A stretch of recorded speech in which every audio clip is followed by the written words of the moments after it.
늘 드리는 말씀이지만 오늘은 창세기 9장에 있는 말씀을 통해서 전 목사님께서 축복의 능력에 대해서 말씀을 해주셨는데, 우리가 매주 이렇게 신학적 토크를 합니다만 매 시간 정말 큰 은혜가 넘칩니다. 교수님들께서 설교를 듣고 그것을 각자의 관점에서 논평을 하시고 또 연구하신 그 내용들을 우리가 함께 나누는데 참 정말 감동적이고, 어떻게 이렇게 하나님의 말씀이 이렇게 샘물처럼 우리에게 솟아날 수 있는가, 그 깊이 높이를 측량할 길이 없습니다. 오늘 또 제가 교수님들의 말씀을 들으면서 참 많은 은혜를 받고, 특별히 서두에 전 목사님께서 축복의 능력에 대한 말씀을 하셨는데, 오늘은 주제가 축복이지만 이 주제 외에도 우리가 지금 창세기 1장부터 쭉 살펴보지 않습니까? 매 시간 설교에 주어진 제목을 통해서 말씀을 나누는데, 그 모든 제목을 통해서 어떻게 전 목사님께서 성경이 말하고자 하는, 다시 말하면 하나님의 의중을 이렇게 각각 다른 주제를 가지고 총괄적으로 설교할 수 있는가, 참 이게 참 놀라운 거예요. 그래서 오늘 손은배 교수님도 서두에 말씀하셨고, 또 변수미 교수님, 또 김철은 교수님도 말씀하셨지만, 우리가 공통적으로 매 시간 느끼는 것들이 바로 이 부분입니다. 지난주에 우연히 교수님들이 이렇게 그런 말씀을 했습니다. 이건 역사상 없는 일인데, 어떻게 일개 부흥사의 목회자의 설교를 가지고 전문 신학자들이 나와가지고 그걸 가지고 토론할 수 있느냐. 이것도 우리가 주목해 봐야 될 내용입니다. 그런데 왜 우리 교수들이 그러면 그 설교 제목을 가지고 이렇게 장시간 동안 매주 정한 시간에 이렇게 할 수 있느냐? 송광호 목사님이 던져주는 메시지는 보통 메시지가 아닌, 감히 우리 신학자들도 넘볼 수 없는 어떤 그 한계를 그분이 넘어서는 특별한 영역을 보유한 그 말씀에 대한 통찰력과 은혜가 있기 때문에 우리 교수님들이 감동하고 이 일을 참여한 것입니다. 저만 그렇겠습니까? 들으시는 여러분 모두에게도 같은 생각이라고 할 수가 있겠는데, 오늘 축복의 능력을 통해서 우리에게 주신 전 목사님의 메시지가 뭐냐? 교수님들이 다양한 관점에서 말씀하셔서 제가 구체적인 설명은 안 하겠습니다. 시간도 많이 갖고, 이걸 관점에서 한 3가지 정도만 제가 정리해서 말씀을 드리려고 합니다. 첫째로는 성경이 말하고자 하는 축복이란 뭐냐? 이것을 저와 여러분이 명확하게 좀 잘 이해했으면 좋겠습니다. 왜 제가 이 말씀을 드리느냐? 오늘 한국 교회의 축복에 대한 이해와 개념이 너무 상실되어 있고, 이것을 남용하는 사례가 너무 많기 때문에, 그래서 그로 인한 폐악이 너무 심각하기 때문에 드리는 말씀입니다. 전 목사님의 축복의 이 능력의 말씀을 통해서 혹시라도 저와 여러분이 생각해왔던 축복, 예수 믿으면 복 받는다, 하나님 믿으면 복 받는다고 하는 이런 대명제 속에서 우리가 이걸 잘못 오용해가지고, 그러다 보니까 마치 일부 목사들에게는 자기들이 축복의 능력을 가진 교주처럼 그걸 남용하고 위협하고 하는 이런 일들이 너무 많습니다. 그래서 바라기는 오늘 전광 목사님이 주셨던 이 말씀을 통해서 우리 교수님들께서 주신 말씀을 잘 종합해가지고 저와 여러분의 초점이 어떻게 하면 축복받는 하나님의 사람이 될 것인가를 생각할 때, 소위 한국교회에서 말하는 기복신앙을 탈피하고, 그래서 마치 미신처럼 전설 따라 삼천리에서 하는 그런 생각처럼 우리가 이무적으로 생각할 것이 아니라, 정말 하나님께서 원하시는, 아담에게 명령하시고, 그리고 중시저라고 하시는 노아에게 말씀하시는 이 축복의 원리, 우리 교수님들께서 다양한 관점에서 설교하셨잖아요. 이걸 잘 듣고 어떻게 하면은 내가 바른 말씀, 바른 신앙에 서서 정말 하나님의 뜻을 이룰 수 있을 것인가, 하는 것을 먼저 생각했으면 좋겠습니다. 두 번째로는 목사님도 말씀하셨지만 또 교수님들도 말씀하셨지만은 축복을 우리가 누릴 때 축복이 어떻게 해서 아버지로부터 아들에게 계승되어 내려가느냐, 저와 여러분이 받고 싶다고 해서 받을 수 있는 것이 아니라고 하는 거예요. 그래서 이 축복을 생각할 때 제가 두 번째로 여러분들에게 드리고 싶은 얘기는 뭐냐 그러면, 축복은 우리 인간들이 누리고 싶다고 해서 받고 싶다고 해서 받을 수 있는 것이 아니고 하나님께서 정하신 그 분복을 따라서, 솔로몬이 얘기했잖아요. 각자에게 하나님이 준 분복이 있는데 그걸 너무 상상 이상으로 능력도 안 되는 사람이 이 축복받으면 어떻게 되겠습니까? 받을 수 있는 그릇을 준비하고 받을 수 있는 자격이, 그래서 아까 교수님들께서 말씀하셨잖아요. 축복받는 자의 자세가 뭐냐? 이것을 우리가 잘 생각하면서 그냥 무조건 입 벌리고 손 벌리고 하나님 나에게 축복해 주시옵소서. 만약에 여러분들이 기도한 대로 하나님께서 여러분의 소원을 들어주셔서 축복하시면 여러분 축복 어떻게 하시겠어요? 준비가 돼야지. 그릇을 준비해야지. 무조건 손 벌리고 막 입 벌리고 달라고 그러면 이거 안 되는 거예요. 때때로 그 축복이 저주가 될 수 있는 거예요. 그래서 제가 드리는 말씀은 뭐냐 그러면, 축복을 받기를 원하면 믿음을 준비하고 또 그 믿음을 따라서 여러 가지 환경도 준비하고 이런 그 절차가 우리에게 필요하다라고 하는 거예요.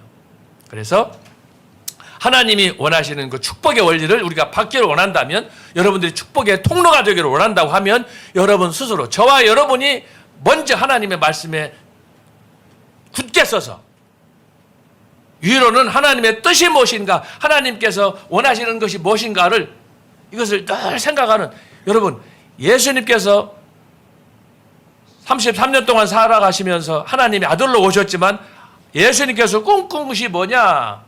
하나님의 뜻을 어떻게 내가 잘 실현할 것인가? 그것을 꿈꾸면서 살았단 말이죠. 그래서 모든 걸 내려놓고 하나님 앞에 헌신하실 때, 아버지께 헌신했을 때 아버지가 그의 손을 높여서 보좌 위에 모든 권세를 지배하도록 하나님께서 위임하시지 않습니까? 그래서 두 번째로 드리고 싶은 말씀은 뭐냐? 저와 여러분이 축복을 받기를 원해요. 그러려면 자세를 온전히 해서, 제가 우리 교수님들께서 말씀하셨습니다마는 창세기 9장으로 가게 되면, 특별히 6장에 가서 보면 노아 홍수가 임하기 전에 사람들이 죄악을 범하고 자기들의 좋은 대로 살아갈 때, 창세기 6장 마지막 절 보시면 굉장히 중요한 말씀이 나옵니다. 6장 마지막 한번 보겠습니다. 자, 여기 보면은 노아가 그와 같이 하되 하나님이 자기에게 명하신 대로 다 준행하니라. 이 말씀 외에 뭐가 있습니까? 그 당시에 모든 사람들이 범죄하고 죄악을 범했을 때 노아는 하나님께 의인이라고 인치셨습니다. 그러니까 이 죄악이 관영할 그때 하나님 앞에서 노아는 의인으로서 온전히 하나님만 바라보면서 살았던 그런 믿음의 사람이었던 것을 우리가 알 수 있습니다. 자, 그래서 우리가 생각할 것은 축복을 받으려고만 하지 말고 하나님 앞에서 우리가 먼저 의롭게 행하려고 하는 하나님의 마음에 합한 사람이라. 그래서 하나님 앞에 인정받는 그런 사람이 되어야 되겠습니다. 특별히 오늘 그 축복의 능력에 대해서 전 목사님께서 셈과 함과 야벳을 말씀하셨는데, 참 이것도 놀라운 통찰이에요. 셈을 통해서 모든 종교가 소위 태동하도록 이렇게 하셨고, 그 셈의 자손들 외에 함과 야벳을 통해서는 그들의 셈의 후손을 통해서 등장하는 그런 종교, 다시 말하면 야훼 하나님에 대한 종교를 신봉하도록 하게 하는 이런 통찰력을 또 우리에게 제시해 주셨어요. 참 획기적인 그런 말씀이 아닐 수가 없습니다. 그래서 소위 셈을 통해서 아시아로 이렇게 민족들이 퍼져나가고, 그 가운데서 불교, 이슬람, 유교 여러 종교들이 태어난 형성이 됐는데, 하나님께서 그 중심에 바로 이 셈을 통해서 하나님의 언약이 이루어지는 그런 놀라운 구속사의 비밀을 가르쳐 주셨다라고 하는 것입니다. 그래서 오늘 이 축복의 통로를 통해서 우리가 알 수 있는 것, 저와 여러분에게 하나님께서 위임하신 이 축복자로서의 권세, 제가 성경 많이 찾았지만 이것을 잘못 오용할 때, 잘못 인식할 때 나타나는 현상이 뭐냐? 엘리 같은 경우에는 제사장으로 축복권을 가진 당대에 선택받은 사람이었습니다. 그럼에도 불구하고 그가 그 권한을, 능력을 잘못 사용했을 때 그의 두 아들은 저주를 받아 죽었습니다. 그래서 제가 여러분 무슨 말씀인지 아시겠죠? 전 목사님께서 하시고자 하는 축복의 원리, 능력을 잘 이해하시되 다른 한편에 이것을 우리가 그냥 가지고 있는 것들을 잘못 누리지 못하면, 사명을 제대로 감당하지 못하면 비누아스처럼, 홈류와 비누아스처럼 모든 특권을 상실하는, 저주에 받는 상식으로 그런 나락에 떨어질 수가 있다라고 하는 것입니다. 그러므로 시간이 많이 어서 정리하겠습니다. 축복의 능력의 핵심은 뭐냐? 하나님의 사람으로, 하나님 중심으로 살아갈 수 있는가? 내가 살아가 있는 이 시대에 세상이 악하고 사람들이 범죄하고 타락할 그때라도 노아가 같이 독야청청 하나님을 바라보면서 하나님 중심으로 믿음으로 살아갈 수 있는가? 하나님 중심의, 신중심의 신앙이 저와 여러분에게 요청이 됩니다. 또 다른 하나는 무엇입니까? 인간적으로 살아갈 때, 자기 어떤 가치나 자기 이상을 추구하려고 살아갈 때, 세속적으로 살아갈 때, 하나님을 등지고 믿음 없이 그냥 자기의 일락을 위해 살아갈 때, 그때 그들이 경험하는 최후의 상급이 무엇이냐? 그것은 홈리와 비누아스처럼 진노 아래 놓이게 된다라고 하는 것입니다. 그래서 이것을 우리가 기억하고 마지막으로 한 말씀만 드리겠습니다. 결국은 무엇입니까? 십계명에서 이야기하는 소위 출애굽기 20장에서 말하는, 출애굽기 20장 12절에서 말하는, 찾아보겠습니다. 출애굽기 20장 12절 보면 12절. 자, 여기 보면은 내 부모를 공경하라. 그리하면 너희 하나님 나 여호와가 내게 준 땅에서 내 생명이 길리라. 이 모든 하나님의 축복의 권한은 부모에게 주어졌습니다. 그것이 오늘 전 목사님께서 말씀하셨던 아브라함과 이삭과 야곱과 요셉의 이야기예요. 근데 이 이야기는 뭐냐? 지금 전 목사님께서 창세기에 주셨던 그 메시지, 부모에 대한 권한과 역할과 자식의 역할이란 뭐냐? 십계명이 주어지기 이전에 족장시대에 주어졌던 메시지예요. 그런데 여기 출애굽 20장은 출애굽한 이후에 어떻게 그들이 가나안 땅에 가서 십계명을 붙잡고 살아야 될 것인가, 새 언약에 대한 말씀이에요. 결국은 전체적으로 보면 동일한 말씀이에요. 중요한 것은 내 부모를 공경하는 것.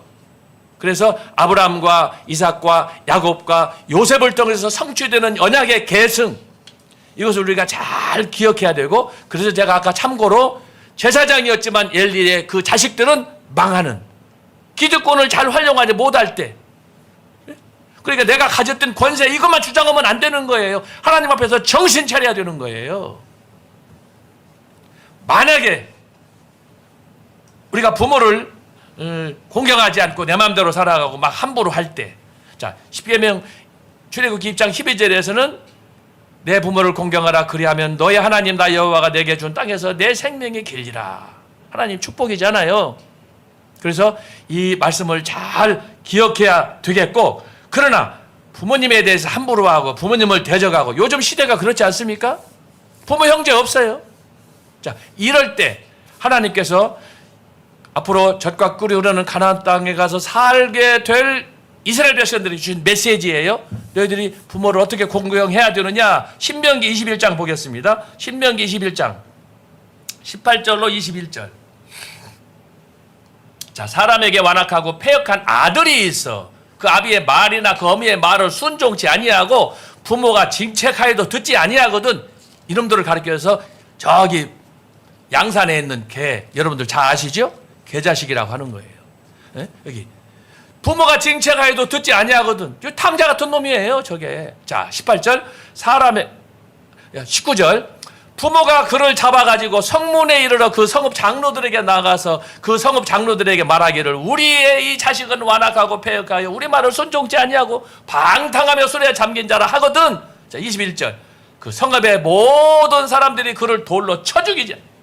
불의 자식은 죽이라는 거예요. 이게 구약시대의 얘기예요. 이같이 내가 너희 중에 악을 제하라. 그리하면 온 이스라엘이 듣고 두려워하리라. 여러분, 악 중에 악이 뭐냐? 부모 공경 않는 거예요. 이게 지금 십계명에 가나안 땅으로 들어가야 될 이스라엘 백성들에게 주신 하나님의 약속 말씀이에요. 이 얘기는 뭐예요? 어른을 공경하되 특별히 부모님을 공경하고. 우리 아까 전 목사님도 함에 대해서 설교하고 우리 교수님들도 한마디씩 말씀하셨지만은 굉장히 중요한 거예요. 요즘 우리 사회에 우리 가정에 유괴 질서가 깨진 상태 아닙니까? 파괴됐지 않습니까? 온전한 가정이 몇이나 됩니까? 함부로 막 여기저기 뭐 염소처럼 뿔 달린 것처럼 들이받고 우아래도 없어요. 정말 가관입니다. 이런 때 오늘 축복의 능력, 이 창세기 9장을 통해서 주시는 이 귀한 메시지는 제가 볼 때 오늘 구약시대뿐만 아니라 신약시대를 살아간 저와 여러분에게 정말 많이 고민해야 될 도전적인 그런 메시지라고 생각합니다. 그렇지만 이 짧은 메시지 한 편 속에 창세기부터 계시록까지 모든 역사가 압축된 축복이라는 단어 속에 압축된 그런 복음의 메시지가 담겨 있다고 생각합니다. 그래서 오늘 마지막으로 드리고 싶은 말씀은 전 목사님 설교뿐만 아니라 오늘 교수님들께서 주셨던 이 말씀을 다양한 관점에서 주셨는데 이 말씀을 보면서 축복을 우리가 새롭게 인식하고 과연 우리가 받으려고만 하지 말고 축복받기 위해서 우리 스스로 하나님의 사람이 되어서 성령의 사람이 되어서 능력 있는 사람이 되어서 곁길로 가지 않고 그래서 하나님의 뜻을 온전히 이루는 저와 여러분이 되어야 될 줄로 믿습니다. 저와 여러분 모두 축복받은 이 시대에 하나님의 사람이 되기를 간절히 소원합니다. 네, 감사합니다.